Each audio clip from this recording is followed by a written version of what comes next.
നമസ്കാരം. വോട്ട് ചെയ്യാൻ പോണവർ ശ്രദ്ധിക്കുക കേട്ടോ. നമുക്ക് വോട്ട് ചെയ്യാൻ ഒരു ബൂത്ത് സ്ലിപ്പ് ആവശ്യമാണ് അല്ലെ. നമുക്കത് എങ്ങനെ കിട്ടുക? രാഷ്ട്രീയ പാർട്ടിക്കാരാണ് നമുക്കത് തരാറ്. ഒരുപക്ഷെ നമുക്ക് ഇഷ്ടമില്ലാത്തൊരു രാഷ്ട്രീയ പാർട്ടിയിൽ നിന്നും അത് സ്വീകരിക്കേണ്ടി വന്നേക്കാം. എന്നാലേ ഇനി അങ്ങനെ ചെയ്യേണ്ടതില്ല. നമുക്ക് ബൂത്ത് സ്ലിപ്പ് SMS ആയിട്ട് നമ്മുടെ ഫോണിൽ കിട്ടും. ഈ SMS നിങ്ങളുടെ ID കാർഡിനൊപ്പം ബൂത്തിൽ കാണിച്ചിട്ട് നിങ്ങൾക്ക് വോട്ട് രേഖപ്പെടുത്താൻ പറ്റും. അതെങ്ങനെയെന്നുള്ളതാണ് കാണിക്കുന്നത്. മെസ്സേജ് ഒക്കെ ചെയ്തിട്ട് കുറെ കാലമായി ഉണ്ടാവില്ലേ? അതുകൊണ്ട് തന്നെ SMS അല്ലെങ്കിൽ മെസ്സേജ് എന്നുള്ള ആപ്പ് എടുക്കുക. അതിൽ 1950 എന്ന നമ്പറിലേക്ക് ഇങ്ങനെ ചെയ്യൂ.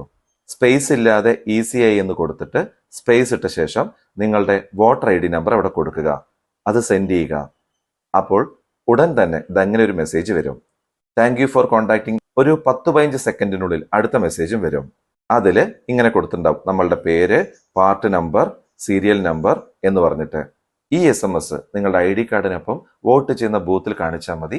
അങ്ങനെ വോട്ട് രേഖപ്പെടുത്താൻ പറ്റും. ഈ ലോകത്തിലെ തന്നെ ഏറ്റവും ജനാധിപത്യ രാജ്യമായ നമ്മുടെ ഇന്ത്യയുടെ ലോകത്തിലെ തന്നെ ഏറ്റവും വലിയൊരു തെരഞ്ഞെടുപ്പാണ്. എല്ലാവരും വോട്ട് ചെയ്യണേ.